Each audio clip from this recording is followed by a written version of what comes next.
Hello everyone, welcome to Gosport Railworks. My name's James, and today we're doing another locomotive review, this one being the Dapol GWR 4500 class, which is a rather nice prairie tank. Just to mention about the reason why I've got this is because my first N-gauge locomotive was a GWR prairie tank, but not this one. It was a Graham Ferris 6100 class, the larger prairie, but I don't have that anymore. But I got this just to remind me of what started me off in N-gauge. There we go, keep that. So yeah, I'm quite happy with it. But let's get all the boring stuff out of the way. So let me pop you there. The product information, focused. There we go. The product code is ND060C.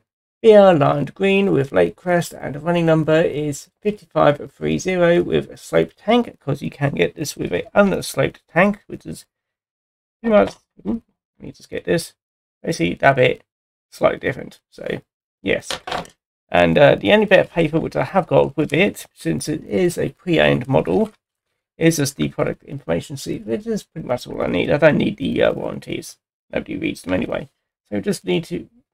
So basically mentioning the only bits you need to oil really is just the two little cogs there, and that's it really for that. So there's no extra little bits, so let's get straight on to seeing how much it weighs, and it is 37 grams exactly. So it's a fair bit heavier than a Mark 1 coach, which is quite a good thing really. So it should have a decent amount of pulling power for its size.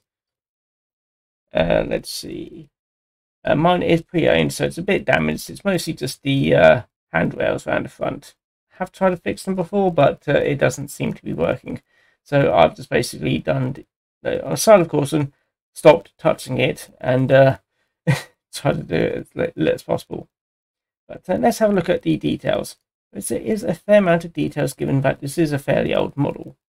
And you can tell it's an old model because, first of all, it's not DCC ready. It is compatible as it has got enough space inside so you can wire it up.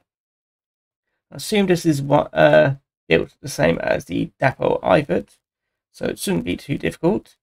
There's no NEM pockets, so you're left with just these couplings, unless you can change them out. You should be able to. It shouldn't be too difficult, just awkward. But yes, we have got the classic GWR front, where you've got these little, I don't know what these are called, but these little struts or something like that at the front. We haven't got the run, actually it wouldn't have a running number here because it's a BR loco at the moment, so I haven't got a running number there, but I'm assuming, you know, GWR green, it would have a running number on the front. Has got riveting on the buffer beam. Has got a coupling hook and a vacuum pipe. Buffers look quite nice and tidy. And it also has got the running number on the smoke box door. On the bottom, has got the brake rigging, which is nice to see. And also just usual gubbins, which you normally find. Just going to make some more mics and can pick me up. On the side, the the valve gear does look quite nice, not all that complicated, which is typical. I've got these plastic bits here, which I'm not entirely sure what they are, but probably pipe work of some sort. They're on both sides. Got sanding gear there on both sides here. On the side we've got more riveting and very nicely done tampo printing for the paintwork. The plastic is coloured. I'm assuming it's actually no, it's only coloured green, and the black is painted on. This is rather plastic. Well, it's all made out of plastic, but it's rather obviously plastic piece. It doesn't. It works, but probably could have done with a different type of paint for that. And the whistle over here is obviously plastic, but it's also separately fitted, but it looks alright from a distance. So it's a pass.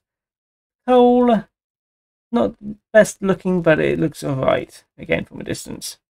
And again, tamper printing on here. The running number is actually very legible. Don't know what the little logo up there is. It's probably a builder's plate, possibly. On the back, you got more lamp irons and stuff like that, which looks quite nice and obviously more riveting. And on the other side, exactly the same as the first side, more riveting, very nice and crisp tamper printing, and rather tidy. So yeah, I'm quite impressed with that. One thing to mention though is that this isn't actually a 4500 class, it's actually a 4575 class due to the running number. But a 4575 class is actually a development of the 4500 class. So it's not really that much of a big deal. It's just mainly just the running number just gives it away that it's not the exact 4500 class.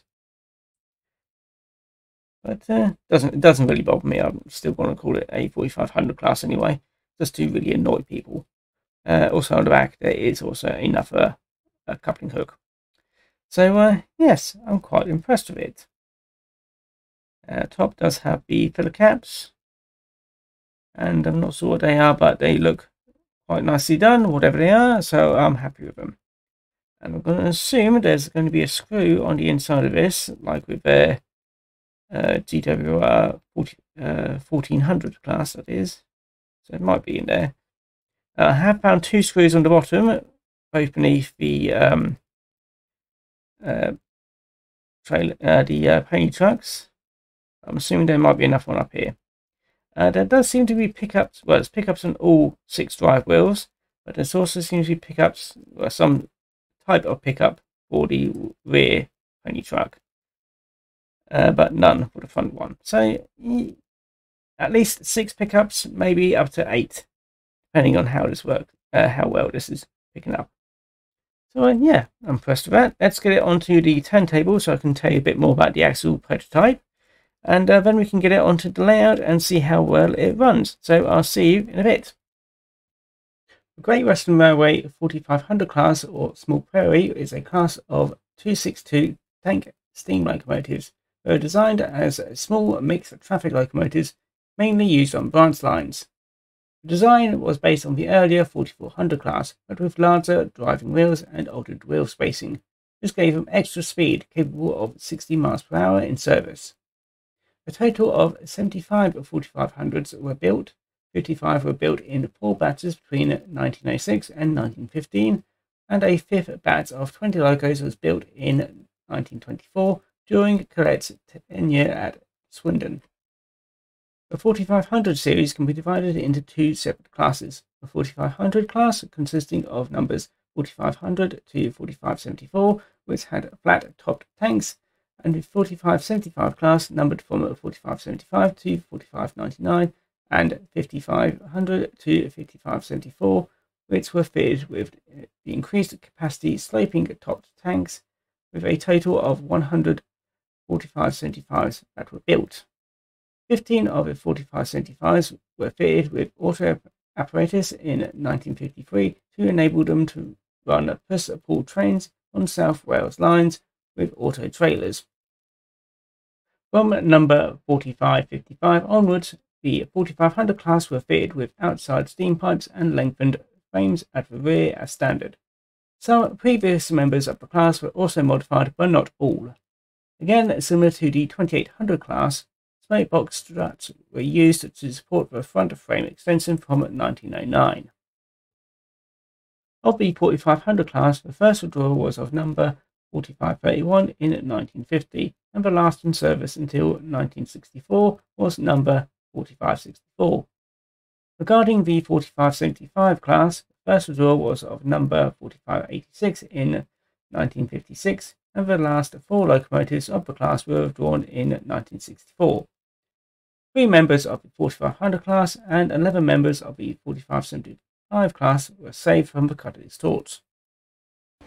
Right, here we are with my 4500 class now on my Gosport layout, and I have got my test rake all set up.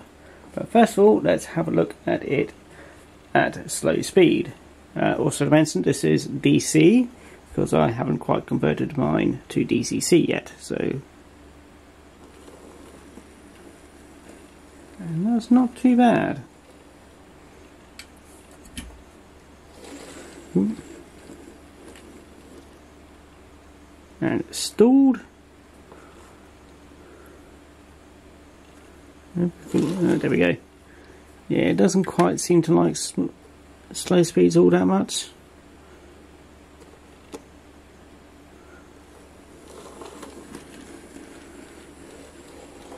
That seems to be the most reliable slow speed. Because anything lower, it does not want to know. So let me just try that again.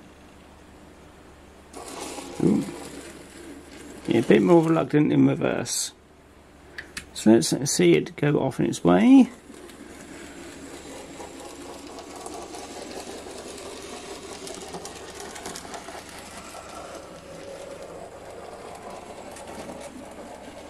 Wait for it to pop back round. There we go.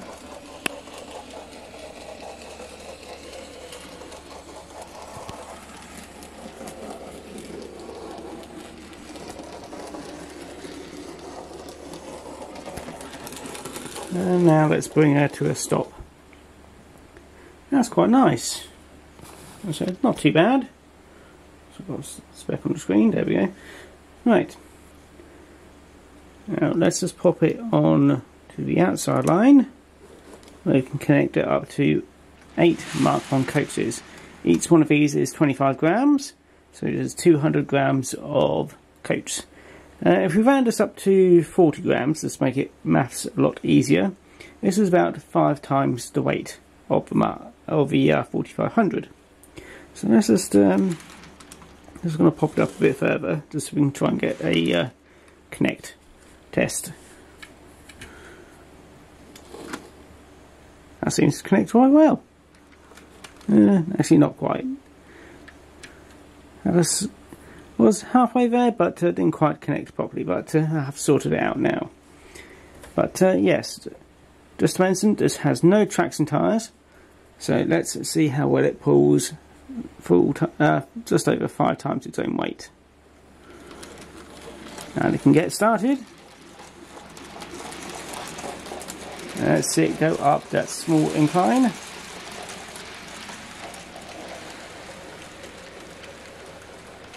It is slowing down. Now it's struggling. And now it's stopped. Let's push it back down. So that's 2 months. So let's just take off 1 coat and see how well it does now. I'll also pop you on the platform. I'm sure nobody will mind. So let's try again.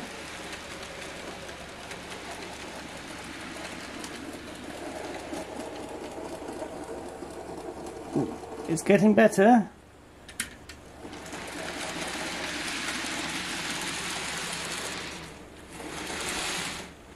I'm going to take off 1 more coat.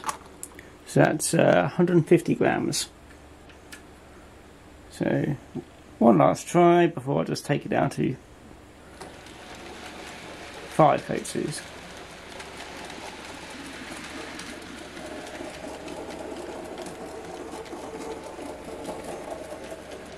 Yeah, that struggled a bit, but it has got round.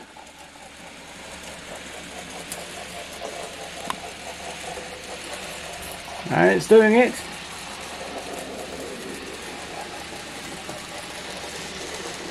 And it's managed to get round. So I would say it would actually be happier with just 5 coaches. So I'm going to take that one off when I do my outro. So yes, that's, considering it's a very early Dapol locomotive, considering that it's built more like the 1400 than anything what they're building now. It's not really too bad. It's got no tracks and tyres, so it's not got that extra pull. It's only 40 grams, just under 40 grams. So for being fairly light, it's not, I have to say, it's not too bad. But for five cases, it's actually probably typical for the size of train it would pull. But yeah, so I'm still impressed with that. I managed to get around to 6 coats it is. So that's that. Anyway, most important question is, how much does this little prairie cost? That's difficult to answer because it's not available all that much anymore. Best prices I've seen is about £45 on eBay, but that's only for the BR black version, the plain black.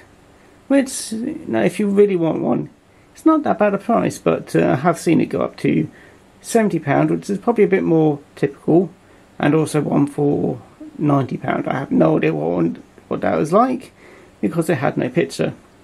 But I'd say probably around the £70 to £80 mark is probably about the typical price which you can find this as.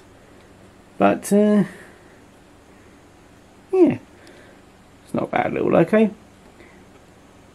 Just needs a bit more weight to it, in my opinion.